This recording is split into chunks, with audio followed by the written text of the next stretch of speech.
बिस्मिल्लाहिर्रहमानिर्रहीम। नमाज की सुन्नतों को हम बयान कर रहे थे। नमाज में जो 20 सुन्नतें हैं वो हम बयान कर चुके थे और 21वें नंबर पर सुन्नत ये है नमाज में कि सजदे में जाते वक्त अल्लाह अकबर कहना, मतलब है कि जब हम सजदे में जाए तो अल्लाह अकबर कहे।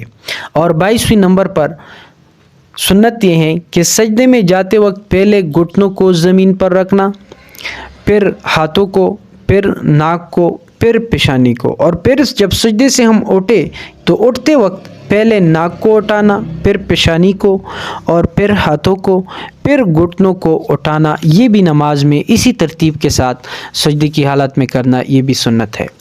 और 23वें नंबर पर नमाज की सुन्नत ये है कि सजदे की हालत में मुंह को दोनों हाथों के दरमियान में रखना।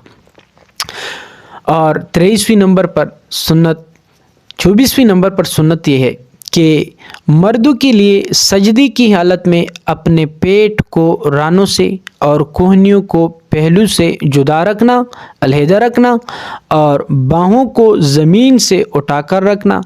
और औरतों के लिए पेट को रानों से और कोहनियों को पहलू से मिलाकर रखना और बाहों को ज़मीन पर बिछा कर रखना। ये भी नमाज में क्या है? सुन्नत है। इसी तरह 25वें नंबर पर सजदे की हालत में दोनों हाथों की उंगलियों को मिलाकर रखना, यानी जब हम सजदे की हालत में हो तो जो हाथ की उंगलियां हैं वो दोनों हाथों की उंगलियां वो आपस में उंगलियां मिली हुई हो। और 26वें नंबर पर नमाज की सुन्नत ये है कि सजदे की हालत में दोनों पैरों की उंगलियों को किबले की तरफ रखना, यानी जो पैर की उंगलियां हैं ये किबला रुख हो, यानी किबले की तरफ ये मुड़ी हुई हो और किबले की जानिब हो। और 27वें नंबर पर नमाज की सुन्नत ये है कि सजदे की हालत में दोनों रानों को मिलाकर रखना, कि जब हम सजदे में जाए तो हमारे जो रान है वो दोनों आपस में मिली हुई हो। ये भी सुन्नत है नमाज में। और 28वें नंबर पर सजदे में कम से कम 3 मरतबा सुबहाना रब्बियल आला कहना, 3 मरतबा सुबहाना रब्बियल आला कहना, ये भी नमाज में सुन्नत है।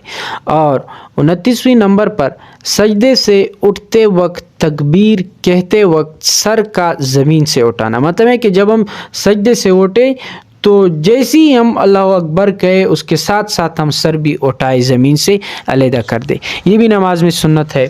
और 29वें नंबर पर क़ायदा उला, दूसरा क़ायदा, और दोनों सजदों के दरमियान ख़ास कैफियत से बैठना।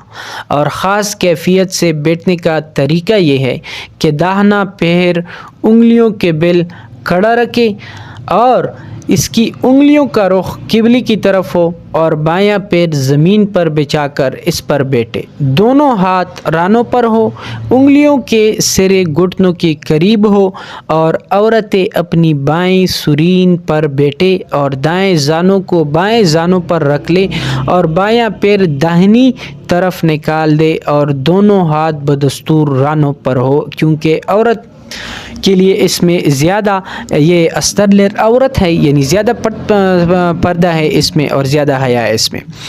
और 30वें नंबर पर अतहियात में ला इलाह कहते वक्त